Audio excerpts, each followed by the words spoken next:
Hi வணக்கம், welcome to ஷென்பகா சமையல். நாம் இன்றைக்கி இந்த மாதிரி கணவாய் குழம்பு எப்படி செய்கிறதுன்னு பார்க்கலாம். இதுக்கு என்னென்ன பொருட்கள் தேவைன்னு இப்போ பார்ப்போம். 1/2 கிலோ கணவாய் மீன் வாங்கி க்ளீன் பண்ணி வச்சுருக்கேன். 1 மூடி தேங்காய் துருவுனது, 2 ஸ்பூன் மல்லித்தூள், 1 ஸ்பூன் மிளகாய்த்தூள், 1 ஸ்பூன் கடுகு, 1 ஸ்பூன் மிளகு, 1 துண்டு இஞ்சி, சின்ன வெங்காயம் 6, கொஞ்சமாக கருவேப்பிலை, வறுக்கிறதுக்காக 2 ஸ்பூன் எண்ணெய், தேவையான அளவு உப்பு, 1 எலுமிச்சம்பழம் அளவு புளி எடுத்து ஊற வச்சுருக்கேன், 1 மூடி தேங்காய் துருவுனது. இதெல்லாம் சேர்த்து நம்ம இப்போ வறுக்கலாம். அடுப்பில் பாத்திரம் வச்சுருக்கேன். 2 ஸ்பூன் எண்ணெய் விடலாம். எண்ணெய் காஞ்சாச்சு. நாம் எடுத்து வச்சுருந்த தேங்காய் இதில் சேர்க்கலாம். கருவேப்பிலை, சின்ன வெங்காயம், கடுகு 1 ஸ்பூன், மிளகு 1 ஸ்பூன். இதை முதல்ல வதக்கலாம். இந்த தேங்காயெல்லாம் 3/4 பாகம் வதங்கின பிறகு தான் மல்லித்தூளும் மிளகாய்த்தூளும் சேர்க்கணும்.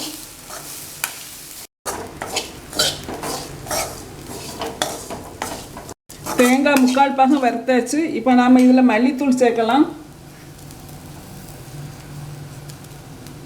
மிளகாய்த்தூள் எல்லாம் சேர்த்து நல்லா வறுக்கணும்.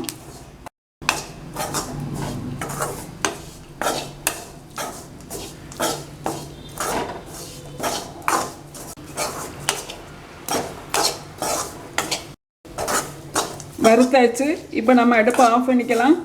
நாம் வறுத்தது ஆறின பின்னாடி மிக்சியில் அரைக்கலாம். நாம் வறுத்தது ஆறியாச்சு. இப்போ நம்ம இதை அரைக்கலாம்.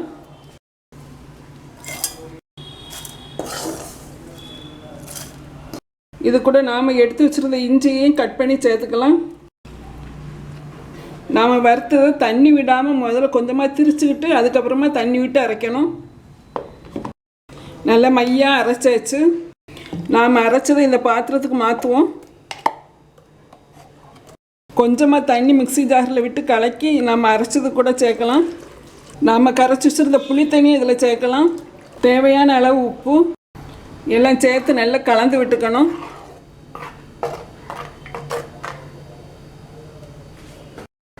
இப்போ இது கூட நாம் க்ளீன் பண்ணி வச்சுருந்த கணவையும் சேர்க்கலாம்.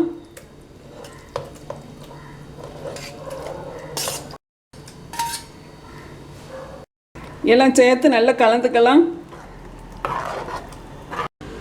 கனவா மீனுக்கு தண்ணி நிறைய விடக்கூடாது. இந்த அளவு கட்டியாக இருக்கட்டு. கனவா மீன் வேகும்போது தண்ணி ஊறி கொஞ்சம் கூட கறி தண்ணியாட்டம் ஆகும்.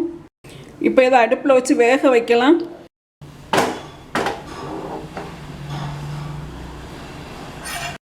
மீன் நல்லா வேகட்டும். இந்த கறியில் கொஞ்சமாக கருவேப்பிலை போடலாம். மீன் நல்லா கொதிக்க ஆரம்பிச்சாச்சு.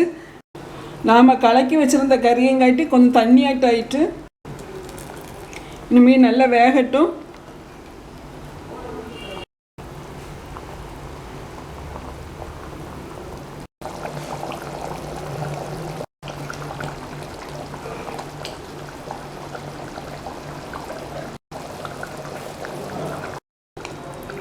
மீன் வெந்தாச்சு. இப்போ நாம் அடுப்பு ஆஃப் பண்ணிவிட்டு இறக்கிடலாம்.